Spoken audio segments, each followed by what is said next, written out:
Did you know that since the ceasefire in Gaza last October, over 1,000 Palestinians have been killed in Israeli operations? It's a staggering number for what's supposed to be a period of peace. That's heartbreaking, and it's just one of the stories we're covering today. Welcome to DeActa Daily Digest. I'm Joseph. And I'm Juniper. Here are today's top stories. Let's start with the situation in Gaza. The first article dives into how the U.S.'s renewed focus on Iran has created a kind of geopolitical vacuum, allowing Israel to intensify its operations in Gaza with less international scrutiny. It's a grim picture. It really is. What stood out to me was how this shift in focus has essentially stalled the Trump administration's Gaza plan. The plan was supposed to pave the way for reconstruction and peace, but instead, we're seeing expanded Israeli control and worsening humanitarian conditions. Exactly. The article mentions that Israel has increased its control of Gaza from 53% to 60% since the ceasefire began. And then there's the issue of dual-use items, things like sleeping bags and portable toilets, being classified as potential military threats. It's hard to see how Gaza can rebuild when even basic supplies are blocked. And it's not just about supplies. The National Committee for the Administration of Gaza, or NCAG, was supposed to take over governance under the Trump plan. But they're stuck in Cairo because Israel won't let them enter Gaza. It's like the plan is being sabotaged at every turn. Right.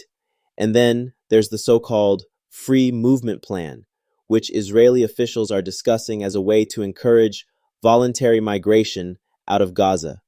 It's hard not to see that as a euphemism for forced displacement, which directly contradicts the Trump plan's promise that no one would be forced to leave. What's frustrating is that the Trump plan, for all its flaws, does offer a framework for progress. But without Israeli compliance, it's just words on paper. And with the U.S. focused on Iran, there's little pressure being applied to enforce it. It's a stark reminder of how geopolitics often leaves the most vulnerable people caught in the middle. Shall we move on to our next story? Yes, let's talk about the World Cup rankings. This was such a fascinating read, ranking every World Cup in history from weakest to strongest. What caught your eye? For me, it was Spain 1982 taking the top spot. That tournament had everything: elite players, high drama, and unforgettable matches. The France-West Germany semifinal alone is legendary. Absolutely. And then there's England 1966, which came in second. Jeff Hurst's hat trick in the final, and Eusebio's 9 goals for Portugal. Those are moments that have become part of football lore. It's amazing how much of that tournament's legacy still resonates today. The 2006 World Cup in Germany, which ranked third, is another great example. Zidane's headbutt in the final is one of those moments that's unforgettable, for better or worse. And the tournament as a whole had so many iconic matches and storylines. What about the 2026 World Cup, which just wrapped up? It ranked as 6th, and for good reason.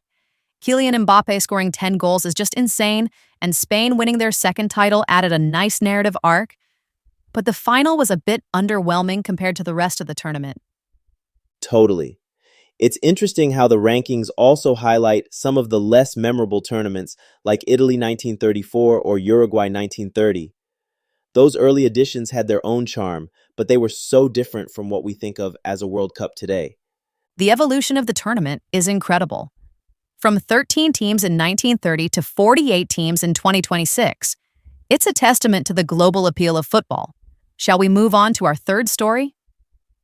Let's do it. The Premier League's coast-to-coast campaign in the U.S. is such a smart move. The World Cup generated so much excitement here, and the Premier League is capitalizing on that momentum. Absolutely. Hosting free watch parties and club activations across the U.S. is a brilliant way to engage fans. It's not just about watching games, it's about creating a sense of community and connection. And I love how they're tailoring each activation to the local culture. Arsenal in Denver makes sense because of the Kroenke connection, and Liverpool in Boston ties in with Fenway Sports Group. It's a thoughtful approach that shows they've done their homework. The involvement of cultural figures like Ed Sheeran for Ipswich Town adds another layer. It's a reminder that football isn't just a sport, it's a cultural phenomenon. And with broadcasts in 189 countries, The Premier League's global reach is staggering. The timing is perfect too.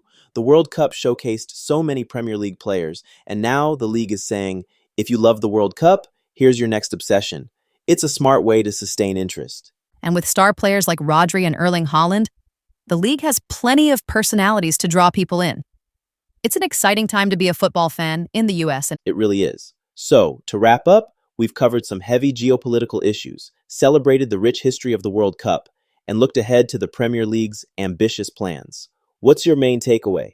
for me, it's the reminder that whether we're talking about politics, sports, or culture, everything is interconnected. These stories may seem disparate, but they all reflect the complexities of our world. Well said. It's a lot to think about, but also a lot to look forward to. Let's see how these stories continue to unfold.